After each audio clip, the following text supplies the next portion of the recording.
Seperti biasa macam live Pak Long ni, sebelum Pak Long nak mulakan live tu, kita kena mulakan dengan Ummul Kitab. Kita hadiahkan pada junjungan besar Nabi Muhammad SAW, dan juga kita sedekah pada kedua bapa kita sama yang masih hidup ataupun dah meninggalkan kita, pada guru-guru kita, dan juga kepada pahlawan-pahlawan negara kita yang berjuang untuk membebaskan negara kita, sama ada daripada penjajah ataupun pengganas komunis. Sebab 2 bulan lepas orang saya cerita pasal pengganas komunis kan. Al-Fatihah. A'udzubillahi minasyaitonir rajim. Bismillahirrahmanirrahim. Alhamdulillahirabbil alamin arrahmanir rahim maliki yaumiddin. Iyyaka na'budu wa iyyaka nasta'in. Ihdinas siratal mustaqim. Siratal ladzina an'amta 'alaihim ghairil maghdubi 'alaihim waladdallin. Amin. Selamat datang semua kawan-kawan. Selamat petang. Semua dah makan dah kan? Dah kenyang dah tak? Mana yang kerja tengah bekerja ni, teruskanlah bekerja. Janganlah hari kawan Pak Long ni. Pak Long ni cakap seorang tak apa. Mana yang tengah rehat tu, kalau sudi nak dengar Pak Long cerita, silakan. Kalau tak apa. Tak ada masalah dan tak ada kata ni, tak ada perasaan. Kita bercerita pasal Bintang 3. Kata ni penutup cerita Pak Long selama 2 bulan lebih tu kan, pasal Bintang 3 tu kan. Sebagai rumusan je lah. Sebab kita cerita ni macam Pak Long kata lah, Pak Long tak ada apa-apa ulterior motif pada cerita ni. Pak Long cerita ni hanyalah untuk nak share knowledge ya. Dan bukanlah untuk nak membangkitkan sesuatu perkara yang sensitif. Okey, selama 2 bulan lebih tu sebenarnya kita bercerita kisah pasal apa tu? Kisah komunis tu sebenarnya. Ya. Pahaman komunis. Semua orang tahu apa tu komunis, tapi kalau kita suruh explain secara ilmiah sikit kan, tak tahu apa ramai yang boleh kan. Jadi Pak Long cuba nak explain ni cara paling mudah kita faham ya. Apa tu pahaman komunis kan? Paham komunis ni ada satu ideologi politik dan ekonomi yang menekankan kepada penghapusan milik harta persendirian dan penguasaan penuh oleh rakyat melalui kerajaan. Nampak tak? Ya, satu sistem politik, ekonomi yang menekankan penghapusan harta milik persendirian. Tak ada individu nak kaya. Kalau dalam sistem komunis ni. Dan juga menceritakan penguasaan penuh oleh rakyat melalui kerajaan. Itu basically idea komunis ni. Dalam sistem komunis juga, semua sumber ekonomi seperti tanah, kilang, perniagaan dimiliki secara bersama oleh rakyat. Itu ideally lah kata komunis ya. Dan keuntungan atau hasil ekonomi diagihkan sama rata kepada semua individu. Itu kata ni pada dasarnya apalah itu pahaman komunis. Ya. Apa tujuannya? Tujuan utama pahaman komunis ni adalah untuk mewujudkan masyarakat yang adil dan bebas daripada kelas sosial. Ya. Bebas pada kelas sosial. Kononnya lah apa dekat dia beritahu tu ya. Okey. Ini bermakna tak ada golongan kaya, tak ada golongan miskin, okey. Semua orang akan berkongsi semua sumber dan peluang yang sama rata. Ini apa yang dia kata lah, apa yang komunis kata ya. Bukan Pak Long cakap. Okey. Namun dalam pelaksanaan itu kan, pahaman ini seringkali dikaitkan dengan pemerintahan diktator. Memang sebenarnya diktator ya. Dan kekurangan kebebasan individu dalam negara-negara yang mengamalkannya. Maknanya semua rakyat kena dekat pemerintah saja. Itulah lebih kurang makna explanation apa itu pahaman komunis ya. Kalau tu kita tanya siapakah pengasas dia kan? Semua orang tahu. Pengasas komunis ni Karl Marx. Seorang kelahiran Jerman kalau saya Pak Long ya. Dan juga Friedrich Engels. Okey. Dia berdua ni telah menulis satu buku yang berjudul The Communist Manifesto. The Communist Manifesto pada tahun 1848. Lama orang ni. Pada abad yang ke-19 ya. Yang menjadi asas kepada pahaman ni. Lepas tu, negara yang pertama yang mula-mula mengamalkan pahaman komunis ni adalah Rusia. Selepas revolusi Rusia 1917 ataupun Bolshevik di bawah pimpinan Vladimir Lenin. Rusia kemudian menjadi negara kesatuan Soviet yang merupakan negara pertama mengamalkan komunis di dunia. Itu lebih kurang lah ya dia punya ni. Palung memang Palung masa zaman sekolah dia pernah baca ni, nak tahu apa benda ni kan, komunis kan. Tapi Palung tak mengenal faham komunis, tidak, ya. Nak tahu apa cerita dia kan. Dan memang Karl Marx ni dia kesudahannya pada nak akhir hayat dia, bukan akhir hayat dia lah, memang apa ni, dia menetap di London. Dari situlah dia menyebarkan pahaman dia, ya. Dan dia menubuhkan apa ni, kata orang masa tu ibu pejabat komunis dunia pun ke London. Itu yang sampai ada orang kata apa ni, komunis ni adalah ciptaan British. Itu yang bila ada orang kata macam tu, Pak Long tersenyum lah. Dia ni kaji betul-betul ke tidak? Memang Karl Marx, ya, okey, dia berpindah ke London. Dia selepas mula-mula dia kat mana? Dekat apa ni, dekat Jerman, dekat Bonn ke mana. Lepas tu pindah ke Cologne, pindah ke Brussels, Paris, ya. Dia lari-lari lah sebab dia. Karl Marx ni dia ni seorang aktis, tu tak?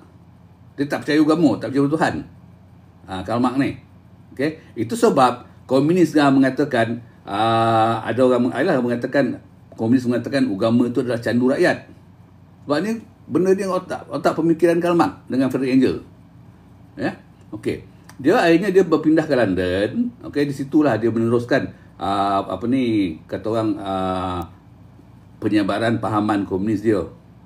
Dia bukan rakyat British walaupun duduk London, okey. Dia masih orang kelahiran Jerman dia ni, ya. Okey, dan dia menubuhkan ibu pejabat komunis sedunia masa tu kat situ.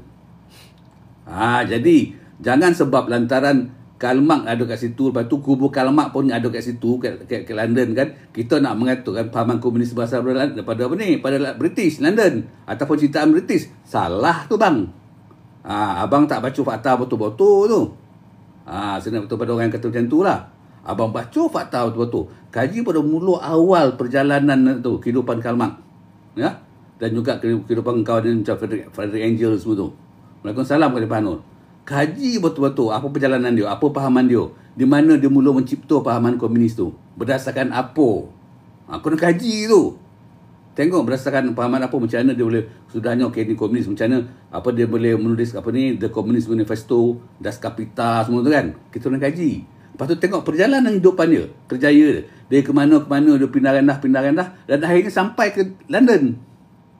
Okey? Waktu tu kerajaan British tak ada nak mengharamkan pahaman komunis, bukan sebab apa, pahaman komunis itu bukan menjadi satu ancaman dari kerajaan British. 18 something kerajaan British sibuk nak mencari atau nak menjarah, nak merompak apa ni negara-negara timur ni, termasuk Malaysia. Okey. Jadi dia duduk situ dan dia mengembang pahaman di situ, okey.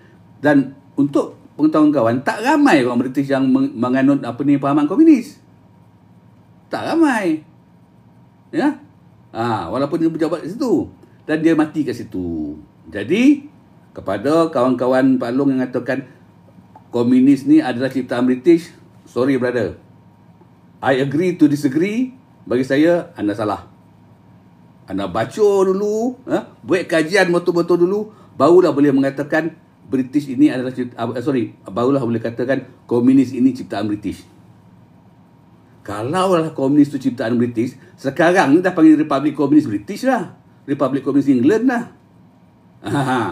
Tak ada, masih berajo lah. Sebab apa? Kepantangan komunis ini adalah sistem berajo. Dia nak kesamarataan rakyat. Itu dia. Jadi kata orang ni, kadang-kadang Pak Long meraihkan segala pendapat tentang sejarah ni. Tapi kalau benda tu yang terang-terang terbentang, benda tu tak betul, salah kan, kena dipotongkan. Itu sebab Pak Long daripada apa ni, mula-mula kita cerita sejarah yang lama-lama tu kan, Pak Long pilih topik ni. Sebab apa? Topik ni fakta-fakta yang ada tidak menipu. Dan orang tak boleh tipu sebab orang semua dah pandai masa tu. Okey. Jadi itulah dia. Pahaman komunis ni yang last sekali dia menularlah ke apa ni, ke seluruh dunia. Dan negara yang pertama mengamalkan dia adalah Soviet Rusia. Dia lah melahirkan Kesatuan Soviet, USSR ataupun Soviet Union tu kan. Dari situlah berbalik ke China, Mao Zedong, ya. Dan kalau kita tengok geopolitik atau ekonomi atau Rusia dengan China ni, dia ada lebih kurang kesamaan dia. Maksud Pak Long kesamaan tu adalah dia orang mula tu sistem berajo juga kan, dan dia ada golongan-golongan feudal, ya. yang zalim-zalim, yang menindas rakyat, dan penduduk-penduduk ini kebanyakan pada golongan proletariat atau golongan pekerja, golongan petani, ya. Jadi itu cara dia orang mengadakan revolusi untuk menegakkan pahaman komunis itu senang. Boleh diterima oleh terima pakai semua rakyat. Macam tu, ya. Okey. Kita balik pada Malaysia. Kalau nak buat cerita dari awal itu kan, yang macam mana komunis mula datang ke tanah Melayu kan. Keberadaan pahaman komunis ni ada di tanah Melayu ni lebih kurang tahun 1920-an lah. Ada yang kata 1921, ada 22, ada 27. Okey. Benda ni dibawa oleh penantang-penantang daripada tanah Musa Cina, pahaman ni. Okey. Masa tu di negeri Cina tu, pahaman komunis dengan ada pahaman komunis dan ada juga pahaman nasionalis, pahaman kebangsaan. Dan jadi penantang-penantang Cina yang datang ke tanah Melayu masa tu, dia sama ada dua je, sama ada dia nasionalis punya orang ataupun dia komunis punya orang. Macam tu, ya. Okey. Lepas tu bila sampai ke tanah Melayu ni, penduduk-penduduk kita yang majoriti orang Melayu, ya. Orang Melayu dia menganut agama Islam, ya. Dan setiap negeri tu ada raja, ada ketua dia lah. Walaupun kecuali negeri-negeri Selat lah, ya. Negeri-negeri Selat tu semua tu Governor General British punya kerja, dia yang pegang. Tapi di tanah Melayu, walaupun masa tu raja-raja Melayu telah menerima keberadaan penasihat British, kan, tapi bagi Palong kita masih lagi setiap negeri tu ada ketua dia raja, ya. Bagi kita orang Melayu lah, ketua kita adalah raja.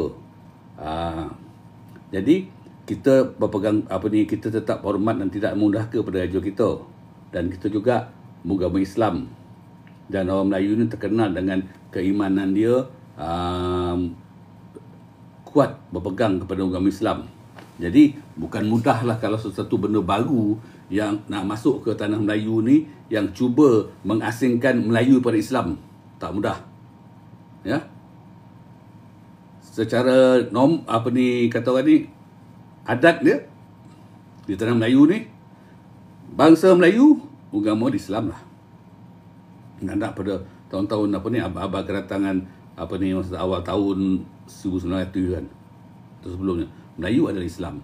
Jadi kita pegang teguh pada tu. Jadi kalau ada perkara baru yang datang yang cuba nak menolak, pertama agama, kedua institusi raja, kita sebagai orang Melayu ni tak boleh nak terima. Ada yang terima, tapi majoriti tak boleh nak terima. Sebab kehidupan kita dah sinonim macam tu. Kita Melayu, kita Islam, kita orang Melayu, kita ada raja. Tak kisahlah orang nak kata pasal raja tu ni ke itu ini, tapi kita tetap menghormati raja ni adalah ketua negara kita. Tu dia orang Melayu, ya. Jadi kita nampaklah masa sampainya pengamal pahaman komunis ni, dia orang semua Cina, ya.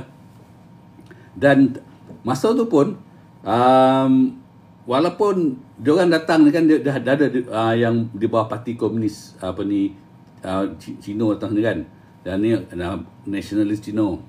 Lepas tu masa tertubuh rasminya pahaman komunis atau parti komunis di Melaya ni pada 30 April 1930. Ya, tu secara rasmi dia lah.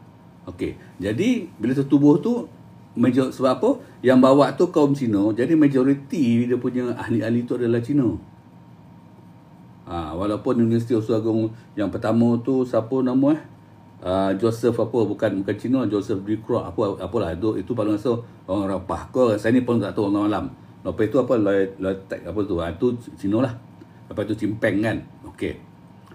Itu dia punya orang kuat Cina lah. Jadi masa tu, selepas masa Cimpeng berkuasa, dan sebelum itu pun yang Sri Usagung yang kedua tu pun berkuasa, dia orang ni tidak membuka keahlian tu, dia tidak menggalakkan lah, dia tidak berapa nak suka lah, berapa nak favor untuk buka keahlian tu kepada kaum Melayu. Itu bagi saya Palong flashback semula itu salah satu kesilapan dia orang lah ya.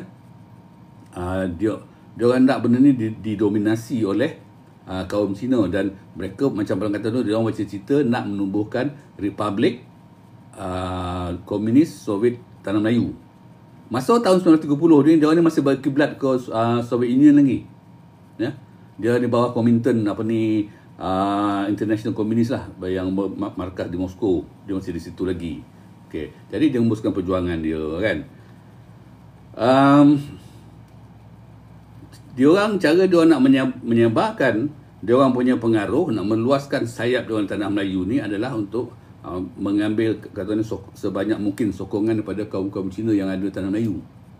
Ya. Jadi di situlah dia orang mula bergerak secara macam politik lah ya. Mereka cuba menjerat masuk kepada kesatuan sekerja. Mereka dah masuk pada persatuan pelajar, persatuan kebudayaan ya, yang dianggotai oleh kaum-kaum Cina lah, dan juga parti-parti politik. Dia dah masuk lah. Masa tu pun macam 1930 tu, dia sebenarnya kat tanah Melayu ni seawal 1919 ataupun 1900 gelombang rasa nak merdeka tu di hati pribumi ni dah mula lah. Gelombang yang dibawa kali ni, kalau bagi pribumi Melayu lah, kaum utara Melayu kan, gelombang tu yang dibawa oleh ulama-ulama yang berpusat di Mekah sana. Gelombang untuk menentang British sudah ditanamkan kepada semua anak-anak Melayu yang pergi belajar agama di tanah Makkah dan Madinah. Maknanya menentang British, jihad masa tu ya. Jadi gelombang tu dah ada lah. Jadi bila orang balik, dia membawa semangat tu. Ni kalau balik Melayu, dia membawa semangat tu. Jadi semangat untuk memerdekakan negeri kita, tanah Melayu ni. Masa tu kita nampak ada Tok Janggut kan. Tok Janggut tu ulama tu, Ahmad Kilau, Datuk Bahaman, ramai dah mula. Yang hidup pada 1900 lah, yang berjuang situ kan. Dah nampak lah. Okey, gelombang kebangkitan tu. Jadi macam sama juga macam komunis, sebab dia nak mengadakan satu negara yang berpahaman komunis tanah Melayu. Halangan dia pada masa tu adalah British. Sebab British macam jadi menguasai tanah Melayu kan. Jadi mereka pun berjuang jugalah ke arah tu. Maknanya ingin merebut kuasa lah, bagi Palung merebut kuasa lah, bukan membebaskan ya. Sebab apa? Dia orang tak ada pun nak membebaskan tanah Melayu lah. Dia orang nak merebut kuasa tanah Melayu ni pada British. Bagi Palung itu yang tepat ya. Macam kita pula yang membebaskan tanah Melayu ni pada British, penjajah. Dia beza. Waktu tu kalau kita nampak ya, tujuan masa tu antara kaum Melayu, kaum Cina ini pahaman, ini pandangan peribadi Pak Long ya. Jadi Pak Long tak minta lah korang setuju ke tidak, tak ada ya, pandangan peribadi Pak Long. Masa tu tahun 30-an kan, dua bangsa yang utama yang besar kan, di tanah Melayu ni, orang Melayu dan orang Cina kan, perjuangan dia orang menentang British tu agak beza. Sebabnya macam kaum Cina ni telah dipengaruhi oleh komunis, jadi perjuangan dia menentang British tu kerana nak merebut kuasa, nak menubuhkan sebuah negara yang pahaman komunis. Okey? Ini pahaman Pak Long ni. Anak-anak Melayu pula tidak. Perjuangan dia adalah nak menuntut kemerdekaan. Dia orang nak merdeka. Dah lama dah, beratus tahun dah ni negara kita ni dijajah ni. Jangan main-main kan. Berapa ratus tahun daripada 15 boleh. Sampai dah 15 tahun, 16, 17, 18, 19, 40 tahun, 50 tahun dijajah. Jadi kebangkitan anak-anak Melayu waktu itu adalah untuk memerdekakan tanah Melayu daripada cengkaman British. Dan parti komunis pula yang yang kebanyakan itu mewakili kaum Cina ni untuk merebut tampuk pemerintahan pada British dan menubuhkan Republik Komunis di tanah Melayu ni. Masa tu mereka berkiblat di Soviet Union. Kan lain tu tujuan tu kan. Nampak tak? Ada perbezaan di situ. Walaupun musuh yang sama. Musuh dia adalah British. Okey. Jadi parti Komunis Melaya ni, bila dia berjuang tu, okey, dia memang konsentrate kepada nak menyabarkan pahaman itu pada kaum Cina. Walaupun masa tu Kuomintern daripada Rusia mengatakan ambil orang Melayu sekali. Dia tak mau mungkin tak tahu dia, Palung pun tak tahu macam apa pemikiran dia orang lah, tapi apa yang boleh nampak ialah dia tak mau kalau panggil Melayu je kan, masa kata ramai pula orang Melayu masuk komunis je kan, dan dia tahu Melayu lagi ramai, nanti Melayu parti komunis ni akan dikuasai oleh Melayu. Jadi nampak situ anak-anak Melayu masa tu bangkit menentang British dengan dia adalah kesatuan masing-masing lah. Kata orang ni parti-parti politik daripada kaum Melayu ataupun pertubuhan-pertubuhan daripada kaum Melayu menentang British ya. Dan di ni pula komunis pun dia pun juga menentang British. Okey. Masa tu tak ada kata orang ni perbalahan tau. Okey, antara komunis Cina ni dengan kumpulan-kumpulan radikal Melayu ni lah, ataupun anak-anak Melayu nak minta untuk kemerdekaan ya. Dan Melayu pula masa tu pun ada dua juga ya. Satu ini pengamatan Pak Long mungkin salah ya. Pak Long tak mahu siang lagi. Melayu ada dua kumpulan juga. Satu Melayu yang daripada golongan berpendidikan Melayu dan pendidikan sekolah pondok. Satu lagi Melayu yang berpendidikan Barat, iaitu maksudnya yang belajar di sekolah-sekolah yang dibuka ataupun disponsor oleh British. Contoh macam sekolah Pak Long lah, sekolah menengah King George kan, MCKK, English College, Methodist kau semua tu kan, Anderson tu semua tu didirikan oleh British dengan tujuan untuk melahirkan anak-anak Melayu yang akan berfikiran liberal, yang senang nak dibentuk. Sebab apa? British dah tahu dah seawal 1940-an tu, British dah tahu dah satu masa nanti dia orang terpaksa melepaskan tanah Melayu ni. Pemerintahan tu terpaksa lepaskan. Sebab gelombang kemerdekaan seluruh dunia dah timbul. Dia dah tahu. Dan dia tahu juga dengan wujudnya pahaman komunis pun akan lagi macam pembangkit lah untuk bangkit untuk mereka. Dia dah tahu. Jadi untuk menjaga kepentingan masa depan dia orang kena pastikan apabila anak jajahan negeri jajahan itu mereka, negeri itu mesti ada perintah oleh pemerintah pemimpin yang pro kepada British ataupun masih mau bersahabat dengan British. Ya. Jadi sekarang ni kan, waktu tu dah ada tiga faction yang dah mula nak mentang British, okey, dengan cara mereka sendiri. Komunis dengan cara mereka sendiri nak mewujudkan republik komunis dalam Melayu. Haluan kanan ni, anak-anak didik British ni, dia orang ni pun nak bentuk kemerdekaan juga, tapi dia orang ni senang di kata orang ni British boleh bela lah. Macam tu lah, British boleh kata orang ni boleh buat unding lah. Dan satu lagi yang kiri ni, yang British panggil kiri sebenarnya. Okey.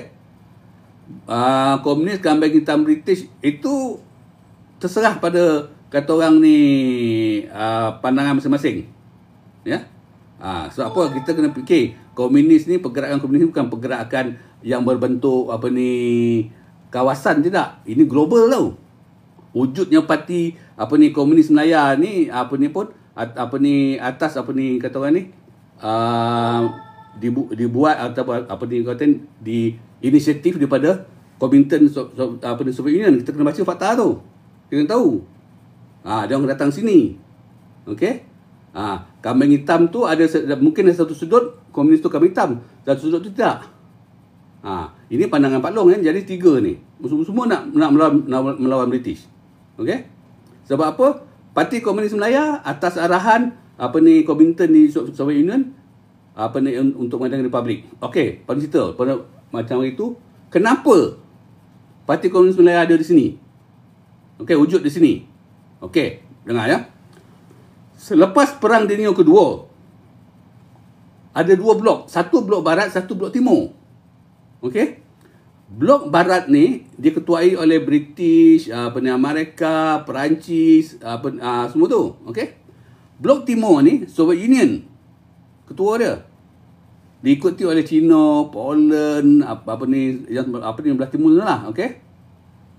Okey. Perang Dunia Kedua tu bukan Perang Dunia sebelum tu lagi. 1920-an tu Soviet Union cuba selepas dia punya revolusi dah berjaya kan, dia cuba nak mengembangkan pahaman komunis ke Eropah bahagian barat, tak apa nak berjaya. Okey? Dia nampak apa? Dia nampak kita sekarang, dia nampak kan kekuatan macam British ke, Perancis ke, Itali ke, Belanda kan. Kekuatan diorang ni adalah ekonomi. Dan ekonomi diorang ni dia support oleh anak-anak jajahan, negeri jajahan diorang. Nampak tak? Negeri jajahan diorang tu yang nak bagi diorang kaya tu, nak kaya tu. Okey? Jadi, bila nampak macam tu, komunis di Soviet Union dah buat ketetapan. Ada 6 ketetapan. Pak Long dah cerita lagi tu lah. Kalau siapa dah masuk live Pak Long pada awal lagi kan, Pak Long dah ceritakan 6 ketetapan yang diambil oleh komunis antarabangsa untuk menyebarkan pahaman diorang ke timur ni. Di situ kita kena tahu. Jadi itu sebab Pak Long kata kita kena baca sejarah juga. Jadi dia kata, okey macam ni kata. Kita kena pengaruhi, kita kena kuasai negeri-negeri jajahan blok barat ni. British, Tanah Melayu, Singapura, Brunei. Okey? Perancis, Indochina. Belanda, Indonesia. Jadi kita kena ni. Kita kena kuasai negeri ni dulu. Bila kita dah kuasai negeri jajahan ni diorang ni dulu nanti, yang di timur ni, nak jajahan diorang ni, negara-negara yang penjajah tu, blok barat tu akan lemah. Sebab apa? Ekonomi dia akan goyang. Bila ekonomi dia akan goyang, masa itulah parti-parti komunis yang berada di negeri barat ni akan lagi melipat gandakan propaganda dia orang untuk menimbulkan keresahan, kegelisahan dan kemarahan golongan-golongan pekerja. Apabila golongan pekerja tak puas hati, akan berlakulah demonstrasi dan keadaan yang tidak aman di negara tu. Nampak tak? Itu sebab dia tu. Itu cara komunis. Itu sebab dia arahkan setiap negeri-negeri di negara-negara di Asia Tenggara ni mesti dikuasai oleh pahaman komunis. Dapat kita kuasai, British habis. Penjajah habis, blok barat habis. Itu cara dia orang. Kalau kita nak tahulah, kita kena tengok dia punya sejarah lah ya, macam mana kata orang ni salah satu sebab kenapa komunis sampai sini. Okey, tak apa. Balik sini dulu. Jadi terbalik masa tahun 30-an tu, selepas penubuhan secara rasmi Parti Komunis Melaya tu yang ditubuhkan di Negeri Sembilan. Ya. Tu korang tahu tu Negeri Sembilan. Di mana kat Batu Kikir. Masa tu Ho Chi Minh datang. Pak Long banyak kali beritahu dah. Datang merasmikan itu. Ho Chi Minh mewakili Kuomintang Soviet Union. Mula-mula penubuhan Parti Komunis Melaya ni, Parti Komunis Melaya tidak berkiblat ke Parti Komunis Cina. Mula-mula tu. Dia masih lagi kat Soviet Union. Dah lama tu baru pergi ke Cina ya. Dia pernah terang dalam live Pak Long sebelum ni ya. Okey. Jadi nampak kan? Jadi sekarang ni tahun 30-an kata itu semua nak membebaskan, semua nak mengalahkan British. Tu bukan membebaskan. Gemini dia nak rampai kuasa, nak nubuhkan Republik Komuni. Okey. Melayu, anak Melayu tu bagi dua-dua. Dua-dua ni nak merdekakan Tanah Melayu ni. Jadi di sinilah dia muntah. Nah ini Pak Long mari dia nak summarize ni tu, Okey. Dia muntah. Sampailah masa tu kan, masing-masing bekerjasama tu secara langsung ataupun cara tak langsung. Ya. Cara langsung tu maknanya sama-sama mengadakan aktiviti-aktiviti yang berbentuk mencerminkan ketidakpuashatian anak-anak Tanah Melayu ni, rakyat Tanah Melayu ni terhadap British. Sama-sama berpiket, sama-sama buat demonstrasi, jalanan, macam-macam lah. Okey.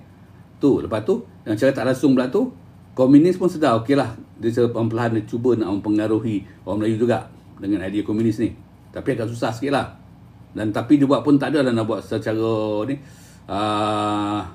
secara aktif. Pujaan kemerdekaan Melayu dituduh komunis. Jadi masa ni kan pejuang-pejuang kemerdekaan Melayu yang dikatakan yang British label sebagai haluan kiri, pejuang-pejuang kemerdekaan Melayu yang anak didikan British ni dengan parti komunis ni, dia orang dah mula ni kata orang ni bekerjasama lah, satu arah. Bekerjasama dari segi apa? Segi macam tunjuk perasaan, pemberontakan, aktiviti yang melambangkan penentangan rakyat pada kerajaan British masa tu. Tu dah ya. Okey. Lepas tu Parti Komunis Melayu pun ditubuhkan. Masa tu dah kira kalau tak silap Palung dah jadi parti yang sah lah masa tu. Jadi diorang dah aktif lah mengembangkan sayap diorang. Sasaran diorang Kesatuan Sekerja, okey, parti-parti politik yang radikal, tak kisahlah yang Melayu punya ke Cina punya kan, dia cuba masuk, okey.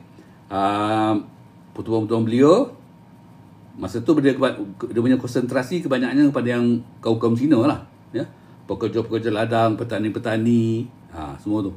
Dia dah mula idea pahaman komunis. Palung kata tadi kan kesamarataan tu kan.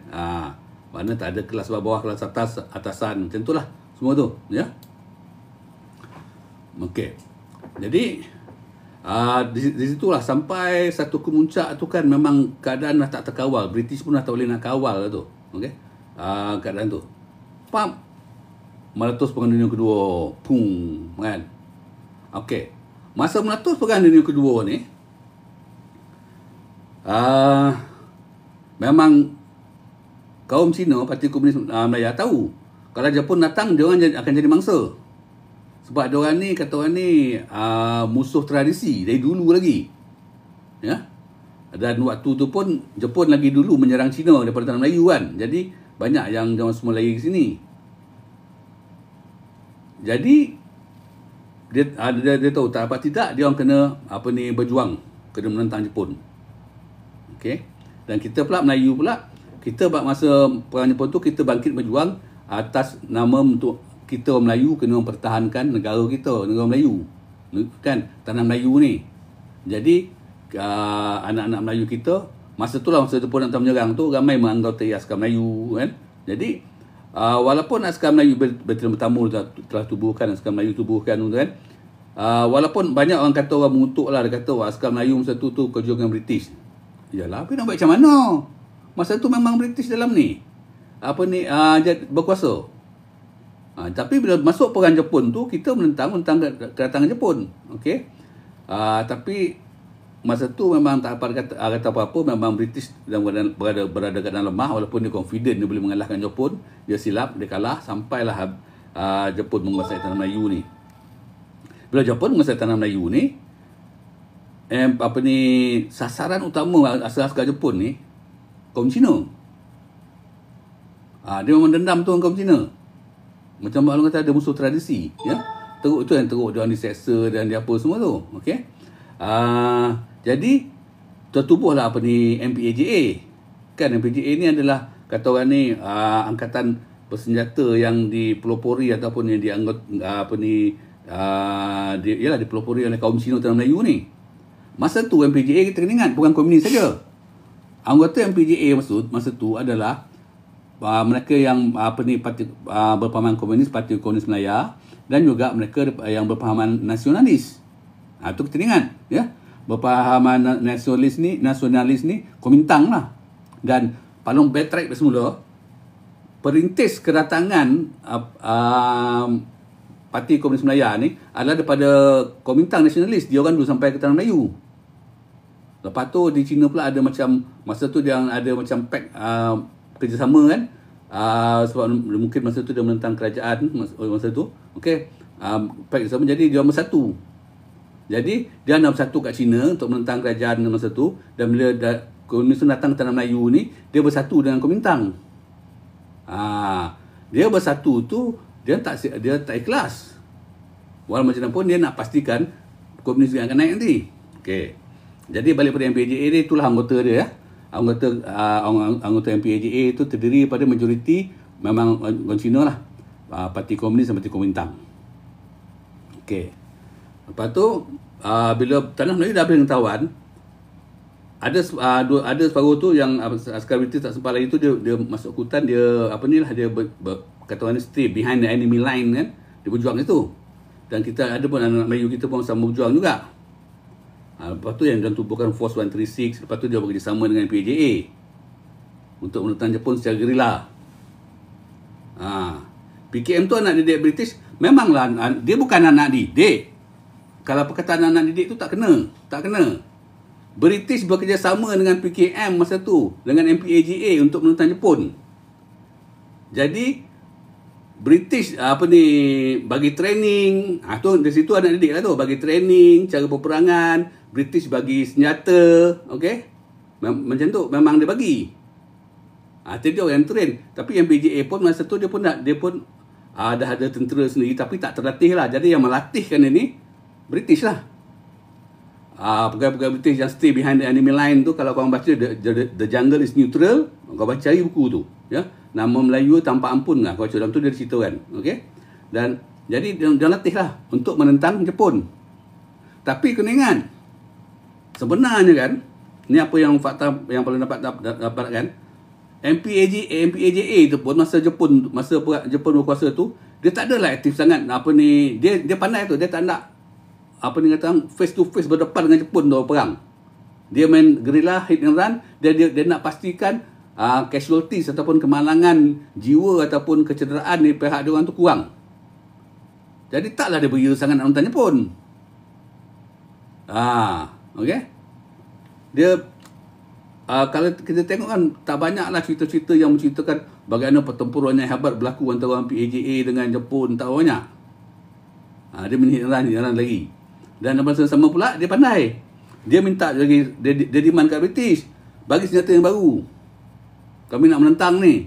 Bagi bantuan perubatan, bagi bantuan keuangan. Kami nak menentang ni. Dia kata, British bagi. Sebenarnya MPAGA mempergunakan British.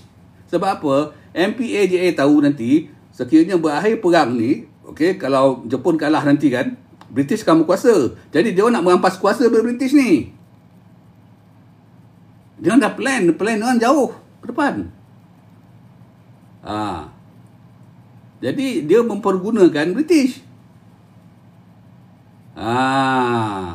Jadi sekarang ni anak didik, memanglah kata anak didik tu dari segi ketenteraan lah, ilmu peperangan, ya betul. Tapi ideologi bukan, ya. Dan tetap ideologi ni. Jadi sekarang ni dia orang mempergunakan British. Kenapa nak mempergunakan British? Nampak jelas. Selepas Jepun menyerah kalah, kita nampak. Kata orang putih ni, history speaks for itself. Sejarah tu menunjukkan kebenaran itu. Kalaulah Boto dia ikhlas kan, lepas Jepun menyerah kalah, dia letak jawatan lah sebab letak senjata. Sebab British dah suruh letak senjata. Kenapa tak ramai letak senjata? Kebanyak senjata semua disorok kan, dia arahkan cuma berapa ribu orang je menyerah. Yang lain tu duduk dalam hutan. Sebab masa perang Jepun tu banyak penyimpanan senjata-senjata semua dah ada dalam tu. Dia tahu apabila Jepun punya kalah, dia akan bangkit berontak. Mula-mula dia akan cuba berjuang secara berperlembagaan dulu.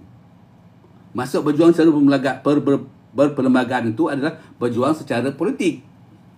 Kalau gagal, dia akan berjuang secara senjata. Ini semua dah diplankan tau, oleh Kuomintang Moskow dah beritahu dah, macam ni cara kau buat. Okey, cuba buat cara perlembagaan tu. Tak boleh, okey, ikut style kita orang, angkat senjata. Tengok revolusi di Rusia angkat senjata, revolusi di China angkat senjata, revolusi di Indochina angkat senjata. Dia dah kata orang ni, dia punya blueprint tu dah ada. Nampak? Jadi kan ketidakikhlasan PKM tu ternyata apabila Jepun menyerah kalah. Pertama kan, sebelum British sampai, dia dah cuba dengan berkuasa. Ini kesilapan besar dia orang. Kesilapan besar dia orang apabila Jepun menyerah kalah tu, dia keluar, dia bermahajarela, dia konon-kononnya dia bentuk bela. Dia menangkap segala dia kata pembelot-pembelot, segala yang bekerja dengan Jepun tu, dia bunuh dan dia kan. Tetapi sebenarnya dia telah berlaku zalim kepada bangsa Melayu. Kawan-kawan masih tolong tap like. Dia dah berlaku zalim. Banyak kes-kes pembunuhan kita je yang tak tahu. Anak-anak yang kalau mana yang lahir tahun 70-an ni korang tak tahu. Sebab kau tak tanya kat atuk-atuk kau. Macam Pak Long dia pun tanya kat atuk Pak Long. Macam mana zalimnya apa ni bintang 3 ni. Sebab apa Pak Long banyak tanya tu sebab apa? Kampung Pak Long, tempat kelahiran Pak Long, daerah kelahiran Pak Long, Batu Kiki, Padang Lebar, pernah mencatat sejarah kebangkitan orang Melayu menentang menentang komunis. Benda ni jadi cerita dia mulut ke mulut, turun-temurun tau cerita ni. Jadi bila Pak Long sampai ke generasi Pak Long ni generasi tahun 60 sampai 60 kan. Jadi Pak Long tanya kat Pak Long, dia cerita betapa zalimnya komunis. Macam-macam cerita keluar. Yang tak kita baca, bayang orang mengandung anak kena balah paut lah, rumah kena bakar lah, kena tombak, kena suluh. Masalah sekarang kan orang yang hidup waktu tu dah tak ramai. Okey, dah tak ramai.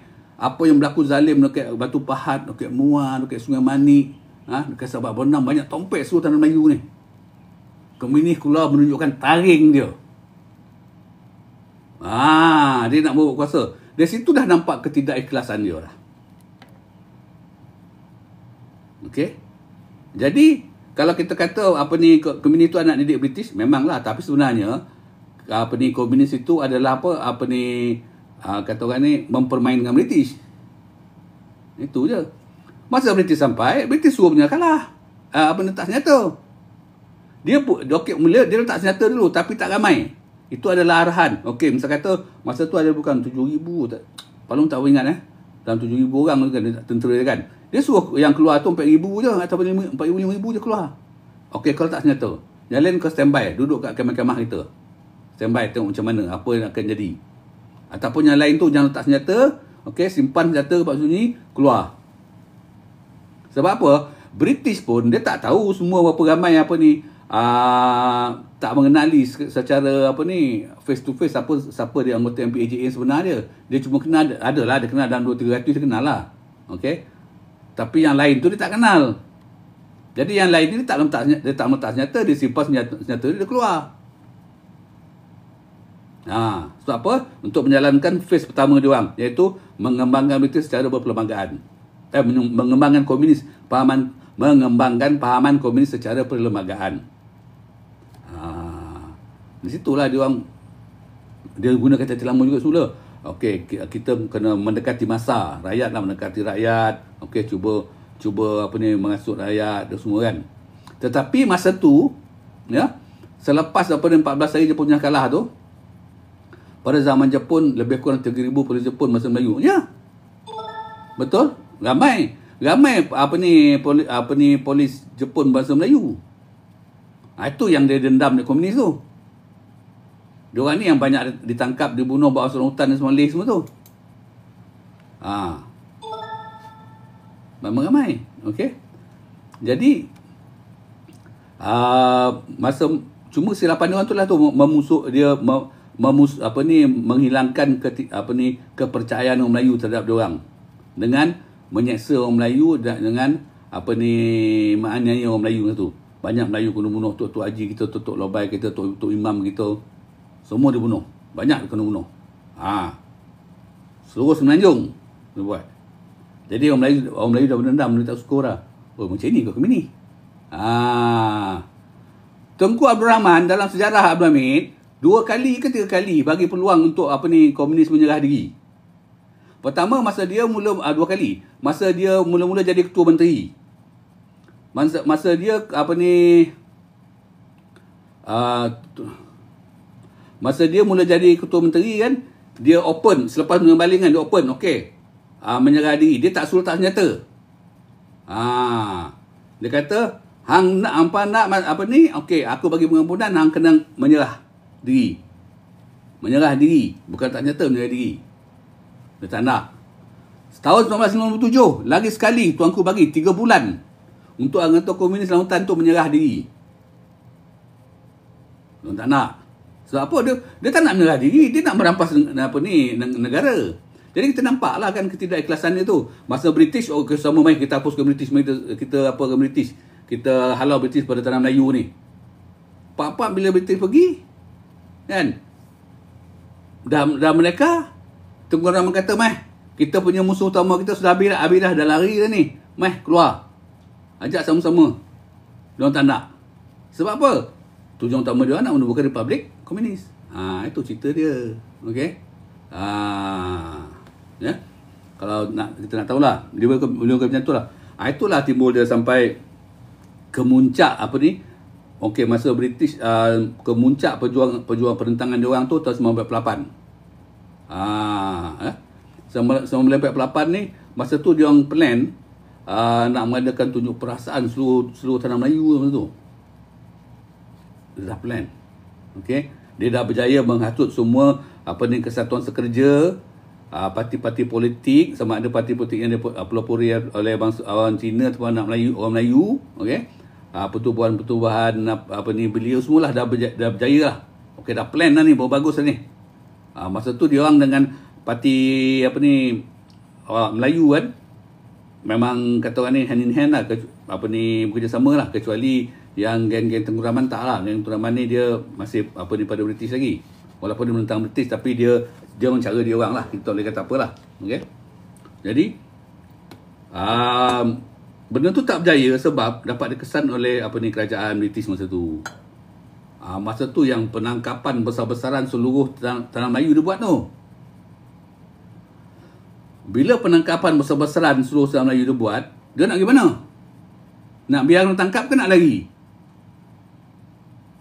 Tentu dia nak lari. Macam komunis dia tak kisah dah. Sebab apa? Dia dah ada pengkalan-pengkalan dalam hutan. Dia dah siap, dia dah ready. Dia dah ready. Masa British datang semula ke tanah Melayu tu kan, suruh menyerah diri tu kan, letak senjata. Memang dia ada MPAJA ada letak senjata. Masa tu MPAJA baik lagi dengan British. Sampai pergi ke Buckingham Palace nah buat kawat ataupun perarakan kemenangan. Ada MPAJA pergi. Okey, kat Singapura pun ada, dekat London pun ada, kan? Tapi sekarang ni dia dah nampak kan, dia dah menentang British, kan? Jadi British dah dapat tahu dia nak buat tunjuk perasaan besar-besaran. Kalau tunjuk perasaan besar-besaran jadi di seluruh tanah Melayu ni kan, maka lemah habis ekonomi kita. Kemerdekaan itu bagi Parti Komunis Melayu bukan kemerdekaan sebenar. Memanglah betul lah tu. Itu dia kata. Anwar, itu dia kata, itu orang kata. Tapi sebenarnya dia tak ada niat pun nak bekerjasama dengan kerajaan masa tu, kerajaan Tengku. Dia nak merampas negeri ini untuk dia nak mengembangkan, nak menubuhkan Republik Komunis macam cakap tadi. Sebenarnya itu dia. Itu yang kita nampak tu. Kita balik semua tu 48 tadi tu. Bila penangkapan besar-besaran seluruh negara dia buat, dia orang lagi. Orang Parti Komunis lagi. Dia lagi dah ada tempat dalam hutan dah. Jadi budak Melayu ni nak lagi mana? Yang menentang kerajaan, terutama yang dipanggil berhalung kiri ni. Dia cuma ada dua pilihan je. Stay, jangan lagi, kena tangkap. Ataupun lagi, tak nak kena tangkap. Siapa yang nak kena tangkap, yang tak kisah kena tangkap, boleh stay. Siapa yang tak mau kena tangkap, lagi. Nak lagi ke mana? Takkan lagi ke laut. Lagi ke hutan lah. Bila kau lari ke hutan, kau nak pergi jumpa siapa? Kau tak ada persediaan apa-apa. Kau tak ada penggalan, tak ada apa. Ikut Gemini lah. Jadi, di sini kita nampak kebanyakan yang lari itu bukan kerana pahaman komunis. Ada yang berpahaman komunis, ada tak berpahaman kiri ada, tapi bukanlah tapi dia tak ada pilihan lain. Nampak? Jadi, selepas 48 tu, okey. Soviet dah kata, okey. Soviet kata, sekarang ni cara kau nak mengerampas kuasa secara berperlembagaan tak berjaya. Sebab apa? British dah buat kata orang ni satu tindakan yang mengejutkan lah, ya. Nak mentangkap semua tu. Okey, tak berjaya. Maknanya sekarang ni kena angkat senjata. Di situlah mulanya itu ya, 1948 tu tarikh dia komunis mengangkat senjata. Sampailah ke tahun 60 tu darurat diisytiharkan kan. Masa tu memang dia orang berada dalam keadaan yang katakan ni kuat lah. Sebab apa? Masa tu keanggotaan dia orang paling lupa antara 7,000 ke 10,000 kekuatan tentera dia orang tu. Dia memang kuat. Dan masa tu pun penyokong-penyokongnya yang ada di luar-luar ni banyak. Sympathizer dia orang, simpati dengan dia kan banyak kat luar. Nampak? Dan lagi pun masa kesilapan tu kan, masa tahun 1948 tu dia orang dah ready lah tu. Dia mengadakan tempat-tempat bekalan-bekalan dia dah mendirikan lah tempat bekalan, tempat simpan senjata semua dah ada. Itu bukan British kata nak tawan Melayu dengan timur kata mana mampu. Itu okey lah. Itu kalau kata propaganda British. Tapi sekarang ni, kalau kita tengok sejarah habis semula Anwar, kita tengok kan, tahun 48 tu, dia tak ada pilihan lain dah. Sebenarnya keanggotaan dia tu, kalau yang penyokong British tu ramai, beribu-ribu tu. Penyokong komunis tu beribu-ribu kat luar tu. Jadi bila nak tangkap tu, dia orang yang aktif ni kan, nak tangkap tu kan, tak pilihan lain lagi. Lagi dia angkat senjata lah. Dia maknanya okey, sekarang ni kita kena berjuang secara angkat senjata. Kita jangan risau kata sebab apa? Dia tak risau sebab apa? Dia dah plan dah, anggota-anggota bawah tanah dah ada tu. Penyokong-penyokong dah ada. Tak ada masalah. Kita mana sekarang ni dia bila lagi masuk hutan tu, memang dia tak akan buat secara peperangan terbuka. Nak mampu. Dia buat secara peperangan gerila. Itu cara dia. Kalau kita tengok pun kan, kalau kita tengok sendiri pun di Indochina, di China pun dia pun buat peperangan secara gerila tu di Indochina pun. Ni yang dia ikut. Okey? Dia orang lagi dia menentang balik. Sebab apa? Macam mana pun tujuan dia orang, dia mesti nak kalahkan British. Kita ditipu oleh British tu macam mana? Apa maksud tuan kita ditipu oleh British? Memang dari dulu pun British nipu kita. Saya tak nak sebut saya nak mengelakkan cerita pasal politik. Kalau okey, Tuan Anwar kata kita ditipu oleh British. Apa yang British tipu kita? Balun tak suka British, Balun membenci British. Balun ceritakan ni bagaimana cara komunis mula mengangkat senjata. Dia dah ready dah semua. Dalam hutan tu dia punya bekalan senjata dah ada, semua dah ada. Dekat luar pun dah ada orang akan memberi bantuan kepada orang. Itu nama ni. Tu dia mengangkat senjata. Tu kisah dia. Sampailah kan antara tahun 48 ke 46 tu. Sekarang ni dia dah dia dah nampak secara perlembagaan tak boleh. Kita adakan warga, kita buat pemberontakan bersenjata. Itu cara dia orang. Okey. Tahun 48 tu dia masih berada keadaan kuat tu. Sampailah suatu tu British berjaya melemahkan dia orang. Sebab apa? British nampak cara nak melemahkan dia orang, putuskan rangkaian dia orang dengan rangkaian komunis di hutan tu dengan komunis di luar ni, putuskan. Sebab apa? Komunis-komunis di luar ni, dia orang ni yang banyak memberi bantuan kepada komunis di hutan tu. Makanan ke, persenjataan ke, perubatan ke semua tu. Jadi apa cara dia buat? Itu dia Harold Briggs masa tu Pesuruhjaya yang kedua tu, dia buat perkampungan baru. Segala Cina duduk di hutan tu, okey, duduk satu kampung baru. Dipagar, ditutup semua tu. Nak keluar ada masuk, nak balik pun ada masuk. Special constable ataupun unggap pun jaga dia orang. Kemudian di luar ni lah yang bagi. Itu dia orang confident tu, dia berani masuk hutan tu. Tapi yalah, British pun bukannya bangang kan. Dia nampak British pun kata orang ni, British ni pun dia veteran dalam peperangan kan. Dia tahu cara dia. Okey, dia masuk hutan. Senang soalan dia. Senjata dia ada. Tapi dia akan perlukan kata orang ni, terus-menerus bekalan senjata atau peluru, makanan. Okey, kena ada. Kan? Pakai macam-macam bantuan logistik ni lah. Dia mana dia dapat? Kat hutan tak ada. Kat luar. Siapa yang bagi? Penyokong-penyokong dekat luar lah. Penyokong dia kat luar tu dekat mana dia berada? Dua. Satu di pinggir hutan, kawasan pendalaman. kat kampung-kampung, satu lagi di bandar-bandar. Okey. Misal kata yang bandar ni bawa makanan, dia akan bagi kat kampung. Orang kampung kan, orang kampung ni baru bagi dekat dalam hutan. Orang yang bandar ni dia tak berani terus nak pergi hutan. Senanglah dia tangkap. Kan? Okey, sekarang ni kita kumpulkan penyokong-penyokong dia yang apa ni tak salah asal penyokong ke tak penyokong, tapi mereka yang berada di pinggir hutan ni satu kampung. Semua satu kampung. Seluruh negara. Itu yang mula-mula tu satu tamparan hebat bagi komunis. Satu tamparan hebat bagi dia. Sebab apa? Kerajaan British masa tu telah berjaya kata orang ni mengurangkan bantuan logistik makanan dan logistik kepada dalam hutan ni. Jadi itulah berlaku sampai ke tahun 60 kan. Tahun 60 memang masa tu memang dia teruk lah kedengaran masa tu.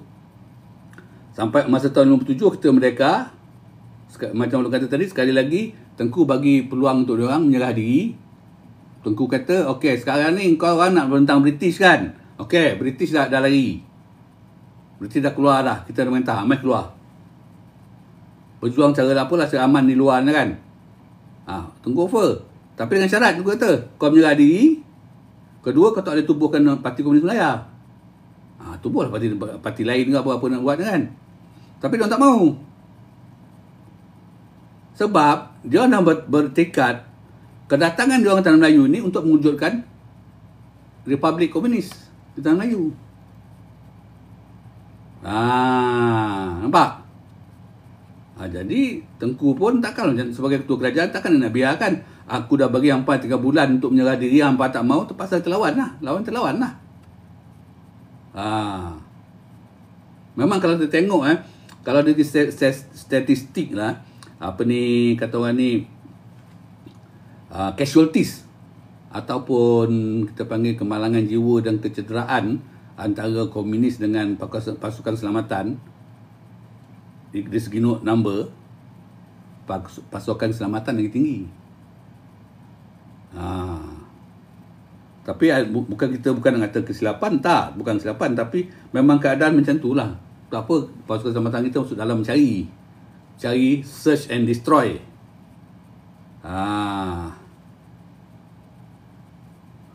Okay, search and destroy. Jadi bila search and destroy tu terpaksa mencari keminilan hutan. Jadi tersalah jalan, tersalah tempat, masuk tempat yang ada bobby trap kau semua tu. Kena lah. Okay. Jadi bila dia orang tak nak terima tawaran Tengku tu, dah tahu dah, kerajaan dah tahu sasah memang dia orang ni memang tak mau. Dia orang ni akan keluar apabila kerajaan Malaysia atau kerajaan Persekutuan Tanah Melayu itu tumbang, itu je. Jadi Tengku sebagai ketua negeri, ketua negara, terpaksa bertindak lah. Bertindak untuk untuk menentang komunis habis-habisan. Sampai tahun 60 pemberontakan pertama komunis kalah. Dia dah nampak lah, tak boleh. Kita kena kita kena regroup semula, kita kena withdraw. Orang panggil withdrawal with tactic. Tactical withdrawal. Okey, mana tak pergi sekarang ni? Tempat paling selamat dekat sempadan Siam. Sempadan Thailand sana. Okey. Jadi dia masuk pindah sana. Cimpeng dia bagi OBE tu sebab konon-kononnya British nak beri penghargaan kerana Cimpeng masa tu pemimpin MPAJA bersama-sama dengan British berjuang menentang Jepun. Itu je. British nak ambil hati MPAJA. Kalau ketua dia dapat OBE nanti, lepas tu bila dapat tu letak senjata, kan British suruh letak senjata masa tu. Letak senjata dan jadi orang awam semula. Okey, dia letak senjata. MPAJA letak senjata, tapi tak semua. Jadi orang awam dan Parti Komunis Malaysia aktif masa tu. Aktif pun dia menimbulkan keresahan dan melawan British. British bersama MPAJA waktu tu masa menentang Jepun. Tuan kena tengok sejarah macam mana. Masa menentang Jepun, itu je. Konon-konon nak ambil hati. Itu je. British tahu sebenarnya MPAJA ni apa MPAJA punya matlamat, dia tahu. Nak menubuhkan parti parti komunis kerajaan Republik di Tanah Melayu. Dan British tahu akan satu sampai masa nanti MPAJA ni akan jadi lawan. British dah tahu semua tu. Tapi kata orang ni nak bagi muka, okey, benarkan, okey. Kau boleh kata orang ni jadi dia terima bersama dengan rakyat, okey, biasa. Tapi dia melawan juga melawan kerajaan British. Dengan 3,000 orang anggota tak mampu tawan negara, kena lihat kenapa dan siapa yang bagi wang kepada PKM. Betul, dari segi logik sepatutnya setuju tu. Dengan 3,000 orang tak mampu. Memang betul. Memang tak mampu. Itu tuan cerita 3,000 orang tu anggota yang bersenjata yang ada dalam hutan. Tuan tak fikir berapa ramai simpatizer komunis ataupun orang komunis yang berada di luar bandar dan bandar. Itu yang lagi ramai. Itu sebab komunis tak takut. Dia masuk hutan, dia berjuang, tapi dia punya orang dekat bandar ni ada ramai. Musuh yang paling besar ni yang kat bandar-bandar ni. Jadi sampai inilah ni cerita nak ceritakan. Okey, sampailah timbullah okey, askar kita, keselamatan kita pergi menyerang dia orang. Tapi kat bandar ni siapa yang memantau, siapa yang menumpas orang. Dekat sinilah baru timbul cerita kan, pasukan Polis Raja Malaysia melalui special branch dia orang. Dia orang ni lah yang kata orang ni yang bergerak dengan dengan aktif untuk membasmi gerakan anggota-anggota bawah tanah komunis. Okey. Sebab apa? Komunis kat dalam tu dia panggil tentera dia orang. Jadi kat luar ni anggota bawah tanah dia orang. Dekat luar ni lagi bahaya. Ada dua. Satu, anggota bawah tanah tu memang kerja dia orang tu nak support yang dekat hutan sana. Okey, dari segi logistik, dari segi persenjataan, dari segi keuangan, dia orang ni kerja. Okey. Anggota bawah tanah ni yang paling terkenal tu MNLF, Malayan National Liberation Front. Dia orang ni yang paling keanggotaan dia berapa ribu tu kat luar tu. Itu yang berdaftar tu. Tak termasuk lagi sympathizer dia. Ni dia orang yang aktif, untuk bawah tanah yang aktif berapa ribu kat luar ni. Dia pusat mana? Kat Kuala Lumpur. Dia tahu. Dapat tawan Kuala Lumpur senang Pak Lin nanti. Tapi dalam masa sama dekat dekat negeri-negeri lain semua dah ada. Dan kita dapat mengenal pasti macam Palunnya Live tu 8 pertubuhan anggota bawah tanah. Dia orang ni lah sebenarnya nadi kepada pasukan komunis di Tanah Melayu tu. Memanglah dengan 3,000 tak boleh nak menang. Betul. Pak Long pun setuju. Yang bagi orang tak, mereka yang bagi orang tu tak mau Melayu tunggu pandangan ke Cina yang dapat tanah. Itu isu lagi satu lah. Pak Long ada benda-benda sensitif nak cerita kat sini. Pak Long tak nak cerita benda sensitif. Okay? Pak Long nak ceritakan perjuangan yang kisah dia orang je. Okay? Yang itu dapat tanah ke apa itu terserah pada tuan lah. Kalau tuan ada maklumat apa tu, bagi saya lah. Kalau Tuan Anwar kan ada maklumat tu, Tuan Anwar buat live sendiri, ceritakan ke orang, biar orang tahu. Macam Pak Long, kalau Pak Long tahu pun tak nak cerita benda ni. Kita ada benda-benda yang sensitif, ada benda tak sensitif. Pak Long nak ceritakan kisah perjalanan Parti Komunis Melaya aja. Nampak Tuan Anwar ya? Kalau Tuan Anwar 6340 tu ada maklumat tu, silakan buat live. Nanti Pak Long akan masuk dengar. Macam tu. Macam Pak Long ada maklumat, okey boleh ceritakan. Tapi Pak Long kena hati-hati, maklumat tu tak adalah jangan terlalu sensitif. Okey, balik pada macam tadi, isu 3 bulan hutan betul. Tapi yang kat luar ni banyak. Yang kat luar ni lah sebenarnya kan patut kata orang ni kita musnahkan. Dia orang punya dia orang punya pergerakan tu. Okey, dekat luar ni. Jadi di situlah peranan satu kumpulan dalam pasukan Polis Diraja Malaysia ni. Kita cuma kenal SB Special Branch je. In general Special Branch lah. Okey. Tapi ada lagi dalam tu, dia punya special squad dia orang, yang paling elite sekali tu, yang dipanggil F-team tu. Kalau askar dengan polis kat sana, dekat luar sana, dia orang apa ni, kata apa ni, mengejar komunis di dalam hutan tu, dia panggil search and destroy. Jumpa tembak, dia tak tangkap, jumpa tembak aja, jumpa bunuh aja. Okey. Jumpa bunuh. Tapi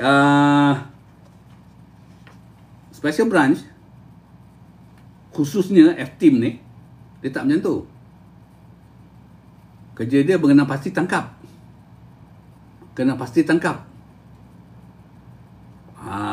Tu dia. Dan kita tengok statistik dia orang, memang kita cakap berjaya. Dia dapat buat apa, tangkap, yang nangkap tu berapa ratus orang dapat tangkap. Lepas tu yang apa ni, dia concentrate pada pasukan underground ni. Okey. Dan berapa ribu dapat tu. Yang ditawan satu lebih, yang di luar dia tangkap beribu.